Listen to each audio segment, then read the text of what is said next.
Cleaning a tenderloin of beef. You're going to get it in, it's going to be cryovac, and you can take the cryovac off. There's going to be a little bit of blood in there, or extraneous liquid. It's not really blood, it's the liquid that's left over from the cells, which is kind of like blood, but it's more water than anything else. Just kind of dry it off, make sure you get underneath and get as much of the liquid off. It just makes it safer to work with than having a big pile of liquid floating all around.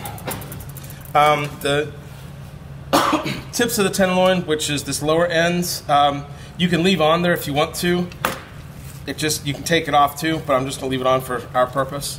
I'm going to take and pull off the chain and this outside minutia, which this is this skin that goes all around it. It's like sinew. It's kind of like the stuff we pulled off on the ribs, that sinewy stuff. So it just kind of pulls off without ripping the meat, Donald. And it's connected to some tendon and some tissue, but not a lot.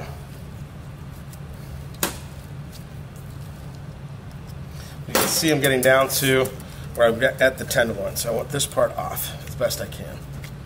And it helps get off a lot of that extra fat that's on there too. And this is not good fat to use, like to save for making sausages or to work with. It's an okay fat to render down and make like beef fat or tallow, but as far as like cooking with it or putting it into a food that you're going to eat like a sausage, I wouldn't recommend it. Not that some chefs don't do it. And this is just cutting through that, again, another bit of the sinew that's there, so I can get this part off, which is called the chain. The chain runs down the length of the tenderloin. You'll find it on any animal that has a tenderloin, like a pork, a lamb, a pig, a lamb. And then as I start to get up into this part here, you can see the meat where it's nice and red. I don't want to cut too deep into that because then I'm starting to cut into the chateau, the head of the beef. And I don't want to do that.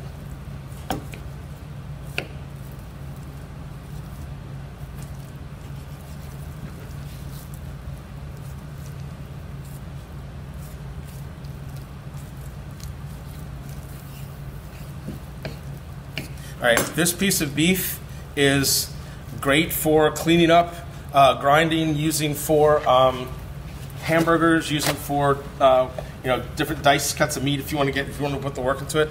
It's a lot of extra fat and sinew, and there's a lot of tendon in there, so you really have to get all of this stuff off first, and then there you'll see the shiny tendon that holds the meat together in here.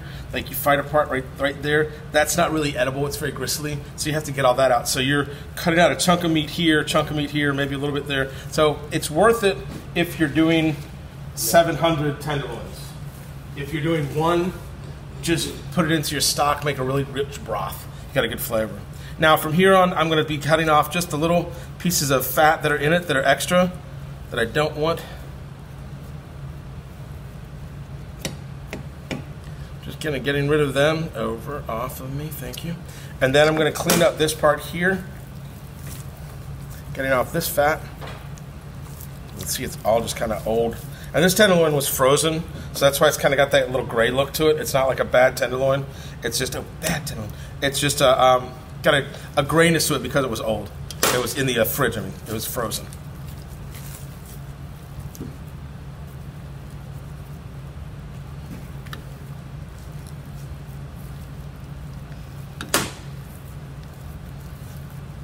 Most of it just pulls away nicely. So you got to cut off. Trying to get as little meat as I can and as much of the fat off as I can. So it's nice and clean. Now I'm going to flip it over and show you the back side. This is where ribs were. So you can leave that part on there if you want to, but typically we take and cut that little bit of fat off. This is pure fat and beef. This makes great hamburgers. This is probably at a good, I'd say, probably close to 75-25 with your fat ratio. So really, really rich, nice, juicy hamburgers. And like I said, this tip you could take eventually and fold up and tighten up into a nice little tight piece and make it a serving, but I'm just going to cut it off so that I can get everything into the video. So I've got a couple of nice extra pieces of meats. Those over to the side, out of the way. Clean up a little bit more on here.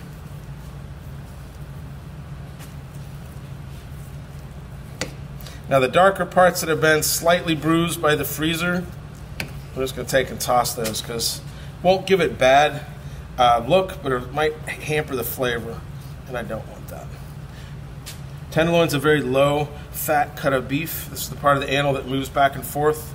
Not really sure what the muscle's for, but I've been told it was like so that like the back moves correctly when it's trying to mate.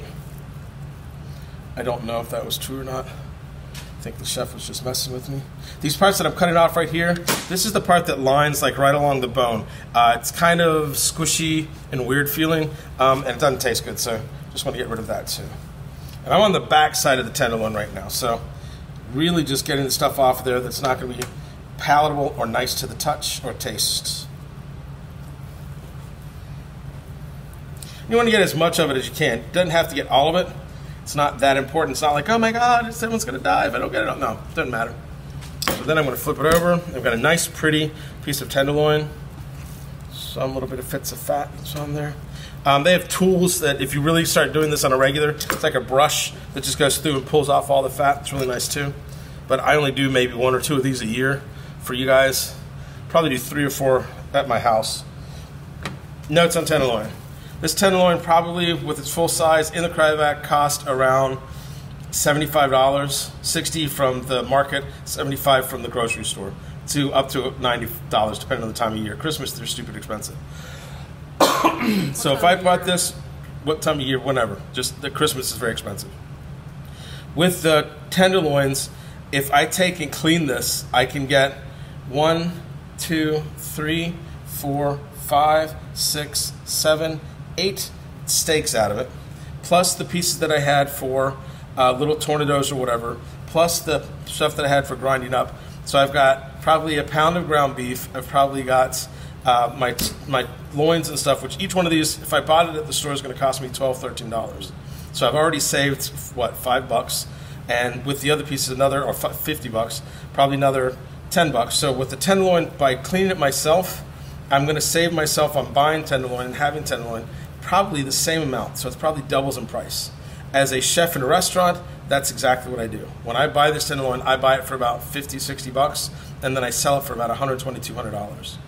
So I make my profit off of it by cleaning it. This short little bit of cleaning gives you the money that you want out of it. When you're taking off the silver skin, which this part right here is called the silver skin, put your knife under it and very casually, keeping your knife not up like that, but flat with the silver skin, just run it along so I get the meat off, and then go back, doing the same thing, so that my silver skin comes off with as little meat on it as possible, so I keep it nice and pretty. And I'm just going to keep doing that, going under the silver skin, taking that off.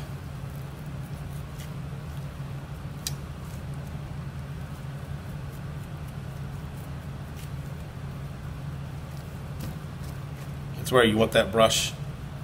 Helps so much more.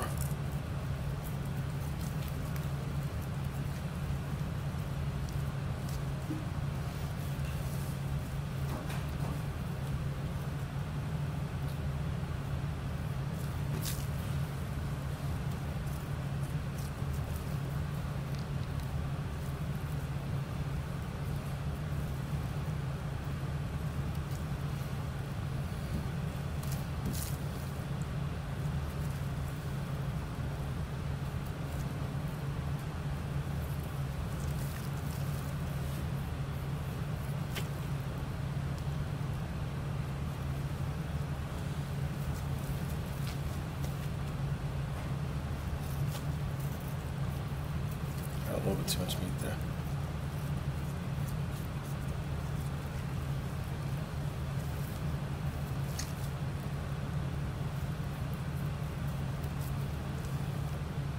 What I love is when you go to a restaurant and you order a tenderloin, you're like, oh, I'm going to get a nice piece of tenderloin, and it comes out with all this fat and all this gristle and all this sinew on it. They don't know what they're doing. And you get that a lot in chain restaurants where the people in the back might be able to run a grill, but butchering meat is not their strong point. So being able to do this can definitely help you in the job market, but just also in the reality of what you're doing as a living. Just helps a lot. Nice, pretty cut of tenderloin.